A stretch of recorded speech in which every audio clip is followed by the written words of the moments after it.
Not only am I responsible for feeding my family, but I have 4 employees that rely on me to feed their family. And that brings a whole lot of pressure on a small business owner. That's what wakes me up early in the morning and keeps me up late at night. You know, this is what we see now. This is the norm. Ambulances.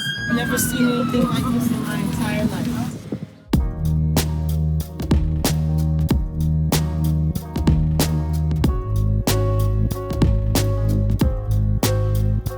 I want to show you all this butter I got in these here grits.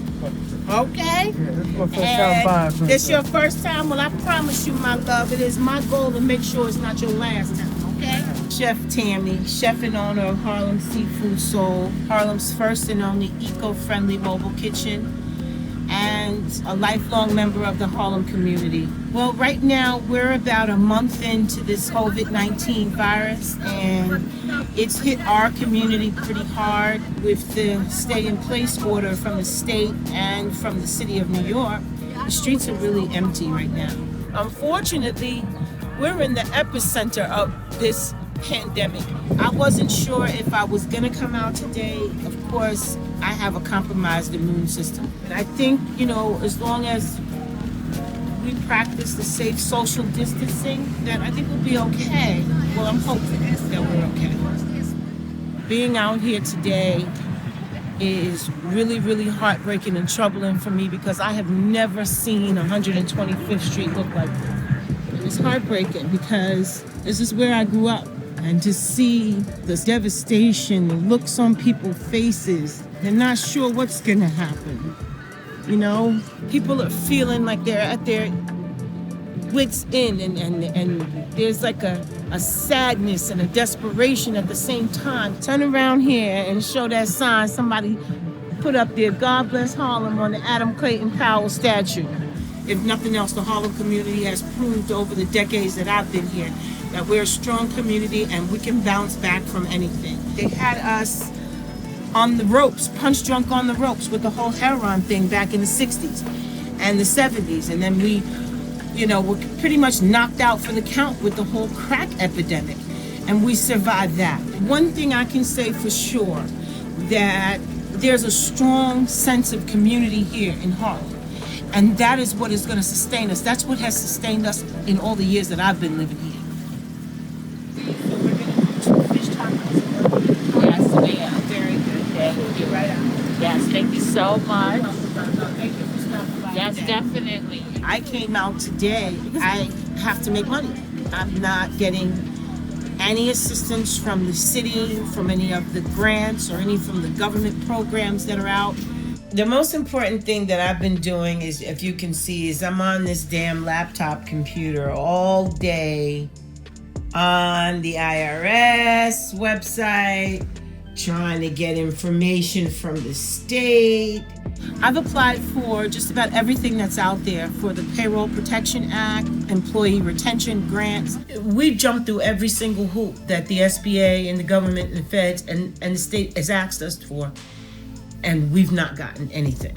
The airlines and other big conglomerates and companies, they're going to be benefiting more from this supposed quote-unquote small business bailout. I don't know where that $2 trillion went, but it's not here in Harlem. We're using still the freshest and the best ingredients that, you know, and it's just no sales. Nobody's out here. I don't think that there's, you know, people have extra cash to buy food outside, you know, and this is what's hurting small businesses like me. And I don't see no help nowhere in sight.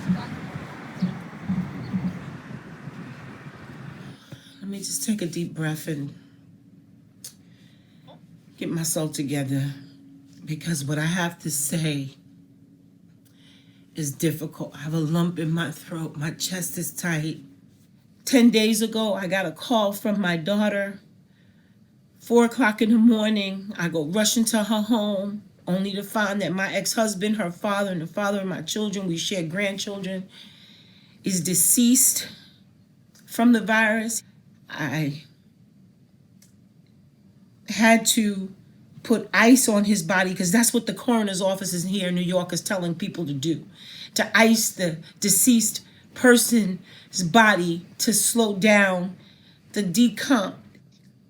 I come home in shock, and as soon as I walk through the door, I'm told that one of my employees that I love dearly, that been down with me from day one, passed away from the coronavirus as well. I've run out of fingers and toes to count all the people that I know, that I love, that are gone. But there's no reason for them to be in the deceased category. Absolutely no reason. I can't even talk anymore.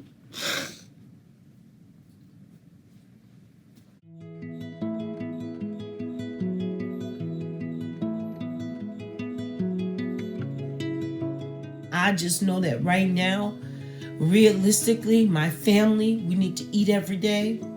We need to protect ourselves every day. My employees are my family. And these are the people that I'm focusing on right now. I gotta cheer myself on, because if I don't fully believe it for myself, how can I fully encourage them with a whole heart? And we are gonna get through this. We done been through worse shit than this. Everybody that hears the sound of my voice, please know that this is an opportunity for us to come back stronger and greater and better than ever before. That's what I'm gonna do for myself, for my business, and for the people around me that I love. I wanna be better than I was before this Rona shit hit. I want to be better than I've ever been before, because we don't know what's going to happen or what's around the corner.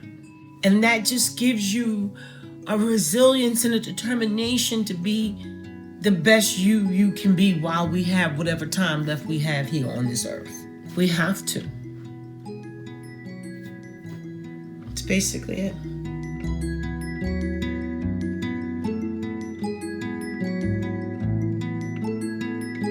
1.5 million people saw this video, and they all decided to send me $1. I'd be very happy.